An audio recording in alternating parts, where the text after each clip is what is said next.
He didn't expect much, just a quiet moment before bed, something familiar, almost comforting. But that night something changed, and what he lost, he couldn't get back. And here's the part most men over 60 never hear. It wasn't the act of masturbation that harmed him, it was how he'd been doing it for decades. I'm Dr. Evelyn Hart, men's health specialist with over 30 years of experience helping men reclaim their vitality, strength, and confidence after 60. And today, I'm breaking the silence around one of the most misunderstood habits in aging men's lives. These are the 5 masturbation secrets every man over 60 should know to stay stronger, connected, and dignified. Especially the last one, because it might be the most important truth you've never been told. Have you ever wondered if you've been doing it wrong all this time? Before we talk about what masturbation truly means emotionally, we need to face one of the most common fears that hits men after 60, a fear that many carry in silence. What if I can't perform the way I used to? It sneaks in slowly. Maybe you notice your morning erections are weaker, maybe things take longer, maybe you need a little help now. And suddenly, in that quiet moment, you wonder, does this mean I'm less of a man? Let's pause here, because that single question is shaping the lives and shame of millions of older men who don't realize that what's happening isn't failure. It's change. So let me ask you directly, does needing help mean you've lost your manhood, or does it mean you've grown wiser? I've worked with men who have fought in wars, built companies, raised families, and held their loved ones through loss. Yet they crumble inside when they can't get or keep an erection like they did at 25. Why? Because our culture equated hardness with masculinity. We were raised on magazines, locker room talk, silent expectations.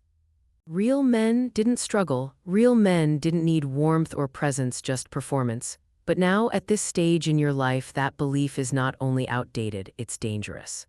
Here's what most men don't know and most doctors never explain. The ability to orgasm and the ability to get or maintain an erection are controlled by different systems. You can still feel pleasure. You can still release tension, connect emotionally, even feel waves of warmth and satisfaction without needing full rigidity. Your nervous system, your hormone patterns, your blood vessels, they evolve, and so must your understanding of pleasure. And when you do, something beautiful happens. You stop judging yourself by what's not working and start noticing what still is. I want to tell you about Tom. He's 69. A retired truck mechanic with hands that have fixed engines for 40 years. He came into my office one fall afternoon, shoulders slumped, avoiding eye contact. "Doc," he said quietly, "I just feel broken. I tried being with someone, nothing worked, I froze up. But after we talked, really talked, he realized he wasn't broken. He was terrified that not performing meant rejection, that if he couldn't impress, he'd be discarded. But here's what changed everything. I told him he didn't need to impress, he just needed to be present. The goal wasn't to achieve, it was to connect. And connection starts not with your body, but with how you feel in it." When Tom stopped rushing, when he started breathing deeply, allowing his body to relax, exploring what felt good without pressure, things shifted. Slowly, naturally, not with a pill, not with shame, but with patience. That's when he realized. The pressure had never been from his partner, it was from himself, from the weight of 60 years of outdated masculinity. So if you're listening now and thinking, "That's me," I want to remind you, you are not broken, you are adapting. And adaptation is not weakness, it's wisdom. Try slowing down, breathe deeper, don't aim for performance, aim for presence. What if the goal was not to get somewhere fast, but to feel something real? What if time became your ally, not your enemy? What if this chapter in your life, this quieter, slower, more intentional chapter, was the one where you finally felt most alive? Let me ask you something personal. Have you ever judged your worth by what your body used to do? If that question touches something inside you, comment 1. If you're still unsure, comment 0. You don't need to have all the answers, you just need to stay curious. And now that we've begun letting go of outdated beliefs about performance, let's explore something deeper. What if this habit you've been carrying for years isn't just about sex? What if it's become the way you manage your emotions without even realizing it? And once you realize that this chapter in life is less about performance and more about presence, something even deeper begins to surface, something that many men feel but few ever speak aloud. Because for most men over 60, masturbation stopped being about sex a long time ago. It became something else entirely. A routine, a release, a way to fall asleep or feel less alone. You might think it's just physical, just a habit. But what if it's also how you survive loneliness? I've seen it time and again, men sitting across from me, strong in every way society defines it, but quietly carrying a kind of ache they can't explain.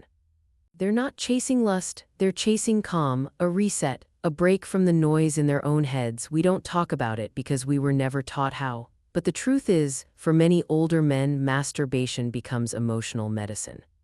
And biologically, it makes sense. After climax, your brain releases a powerful cocktail: dopamine, oxytocin, serotonin. These are the same neurochemicals that lower anxiety, ease pain, stabilize mood, and promote sleep. They aren't just chemicals, they're emotional lifelines. Let me tell you about Howard. He was 77 when he came to see me, a widower for 5 years, a father of 3. He told me he used to fall asleep just fine, but after his wife passed, the nights felt long. His body would tense, his thoughts would spiral. He started touching himself just to calm down. "Not even for pleasure, Doc," he said, "just to feel quiet enough to sleep." And then he looked down, ashamed, as if he had confessed to something wrong. But what he didn't know, and what I told him, is that what he was doing wasn't shameful. It was human, it was healing, it was his body's way of coping with grief. You see, we've spent decades believing touch is only for sex, that it's dirty unless it's with someone else. But that belief has cost men their sense of comfort, their ability to self-soothe, and their right to feel whole in solitude. The truth is, touch is not dirty. Touch is how we regulate emotion. And for men who have lived through war, loss, retirement, illness, divorce, and isolation, touch may be the last quiet language their body remembers. But here's where things get complicated. Over time, even the thing that soothes us can start to lose its effect if we do it without awareness. If it becomes mechanical, mindless, that's when something that once brought relief starts to feel hollow. That's the difference between numbing and connecting, between zoning out and tuning in. Howard had fallen into that trap. It became routine. He felt disconnected from his own hands, his own skin. And that's where I invited him gently back into presence. Instead of brushing past it, I asked him to try something small: turn off the TV, dim the lights, sit with himself for a moment before starting, breathe, think of a memory. A warm voice, a place that once brought peace. Shift the act from autopilot to intention, from escape to presence. Within weeks, he told me he felt a difference, not just physically but emotionally. He wasn't just falling asleep faster, he was feeling something again. The emptiness had softened, the shame had started to lift. So let me ask you, have you noticed it's not about sex anymore, but about peace? Have you felt that moment when it wasn't arousal you needed, but stillness? If that rings true for you, I want you to know you're not broken, you're not doing it wrong. You're responding to your needs in the only way you've been allowed. But now you can do it with more kindness, more awareness, and more control. And as we begin to honor this habit not just as pleasure, but as emotional survival, there's one more truth we must face. Because if masturbation brings so much relief, what happens to a man when he stops altogether? If touch helps calm the storm inside, then what happens when we stop touching ourselves altogether? What happens when we go weeks, months, even years without reminding our body that it still matters? The answer is quiet, but it leaves a mark. Because here's the truth that few men hear until it's too late. You don't need a partner to lose your sex life, you just need silence. Your body doesn't just age, it adapts. And when it no longer receives signals of intimacy or connection, it begins to go quiet.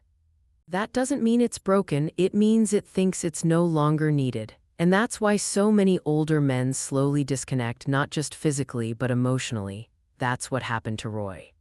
He was 74 when he came to see me, eyes both excited and unsure. "I met someone," he said, his voice trembling. "She's kind, she makes me laugh, and I want to be close with her, but something's not right." They tried. One night after dinner and slow dancing in her kitchen, she reached for him and nothing happened. No arousal, no spark, just stillness. He said, "I didn't even feel her hand." And that night, alone in his car, he wept into the steering wheel.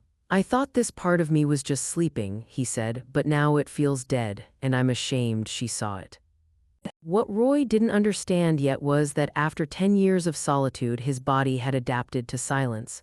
Not from damage, but from disuse. Just like unused muscles shrink, so do these systems of connection and response. Here's what most men don't know: you can preserve your sexual function through simple, mindful solo touch. Not to impress, not to perform, but to stay connected. Even just once or twice a week, gently, without urgency, tells the body, I still care. Think of it like brushing your teeth. You don't do it to prove you're young, you do it to stay healthy. The same goes here. Solo touch isn't shameful, it's physical upkeep. It's the quiet way we tell ourselves, I still matter. So light a candle, breathe, let music fill the room. Let this be a time of care, not performance. You're not doing something dirty, you're keeping your body and your spirit awake. And if you've ever found yourself wondering why you feel more distant from your own skin, if the emptiness has grown louder than the urge, just know this: you're not alone. It's not just aging, it's the cost of neglect. So I'll ask you, when was the last time you told your body, I still care? If that question is hard to answer, you're not broken, you're just waiting to be reconnected. If this message touched something inside you, type 1 in the comments. If you're unsure but curious, type 0. I'll be here either way. But before you reach for the familiar next time, there's something important you should know. Because not all stimulation is created equal, and some of what we turn to for comfort may be quietly stealing our sensitivity. And while staying in touch with your body can preserve its function, not all forms of stimulation are equal, and some, over time, can take more than they give, especially when they're done in isolation, behind closed doors, and repeated night after night. You reach for comfort, but it's rewiring your brain without you knowing. Let's talk about pornography, not from a place of shame or judgment, but of quiet truth. Because I've seen how it sneaks into the lives of older men with good intentions. You're not chasing thrills anymore, you're chasing escape. Something fast, something predictable, something that doesn't require vulnerability. The clips are short. The bodies are young, the dopamine hit is instant. But what most men don't realize is that these quick bursts of stimulation are training your brain to crave intensity and ignore reality. The science is clear. Porn floods your brain with dopamine, the chemical that drives motivation, desire, and arousal. At first, it feels like relief, but your aging brain is no longer as flexible as it used to be. The more it gets overstimulated by fantasy, the harder it becomes to respond to real, slower human moments. Over time, your reward system shifts, your imagination fades. Your body doesn't light up the same way when there's no screen, and eventually the connection between you and your own desire grows thin. Let me tell you about Ernest. He was 68, recently retired, widowed for 6 years.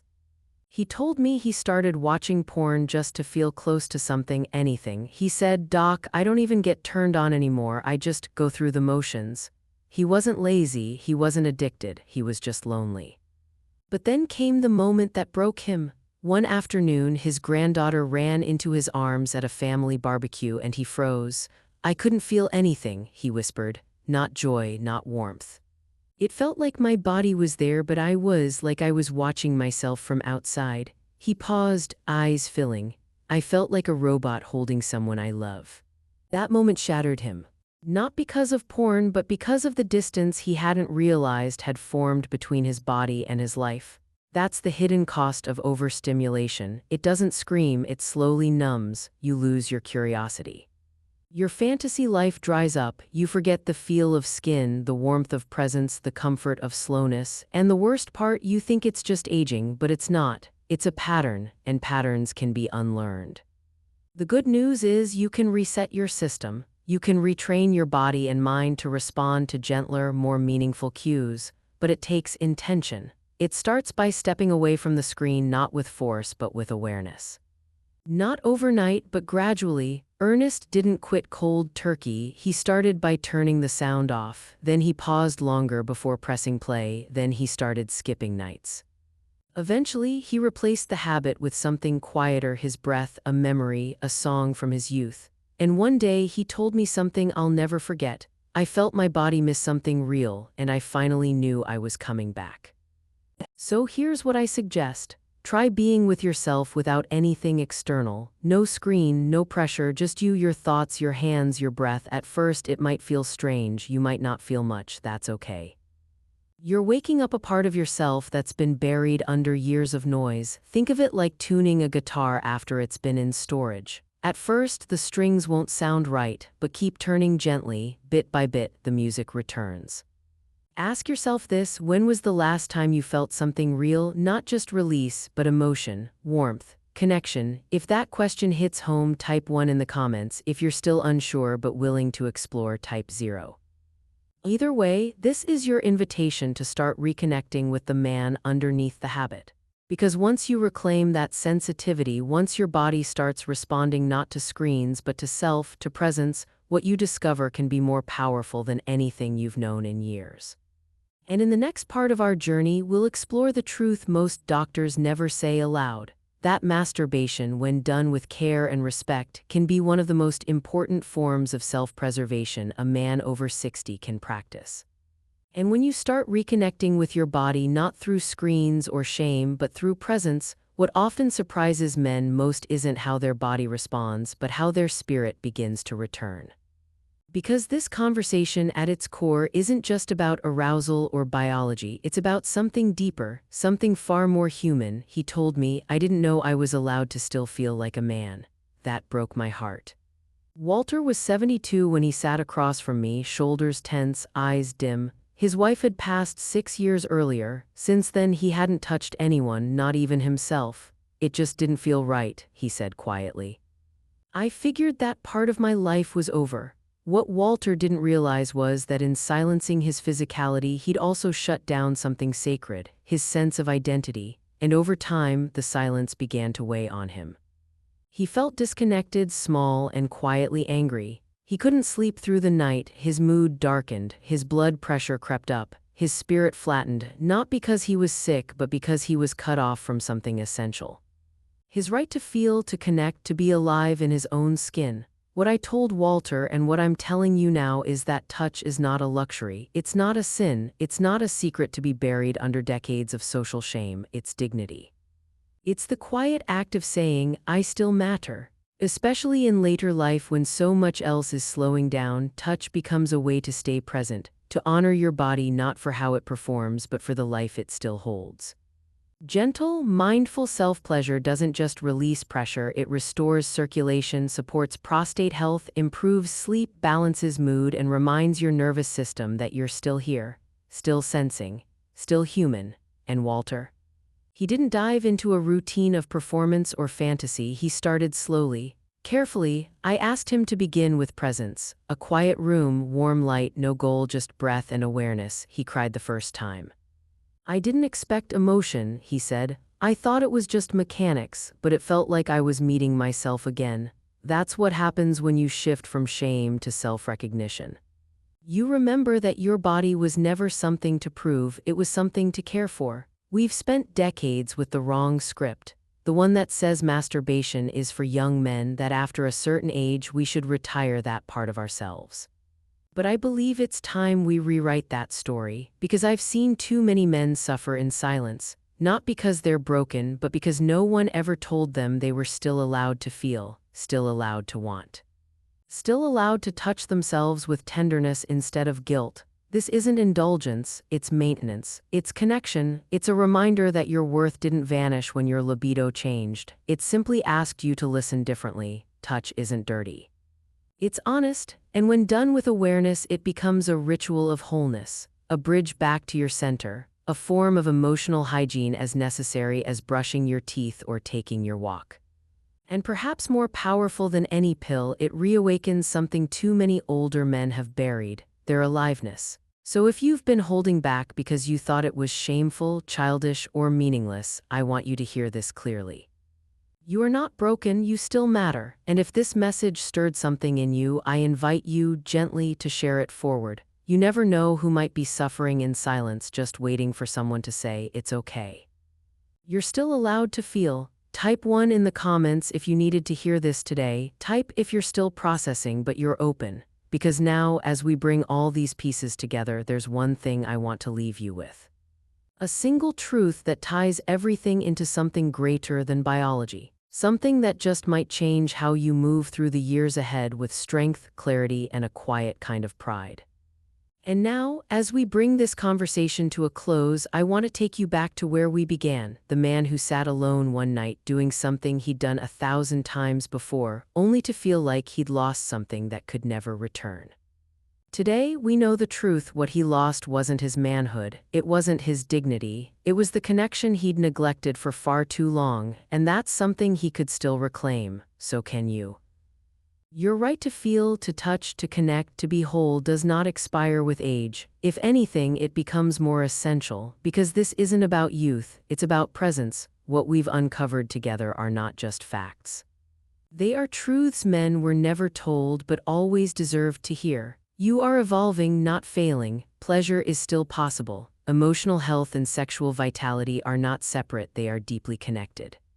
Touch is not shameful, it's how your nervous system says, I'm still alive. And yes, even now you are still allowed to want to feel, to be a man. You're not fading, you're learning how to shine in a different light. If this spoke to something inside you, don't scroll away, share it. Leave a comment. Let another man know he's not the only one. And if you want more honest, healing conversations like this, subscribe to Stronger After 60. We're not here to judge, we're here to walk with you.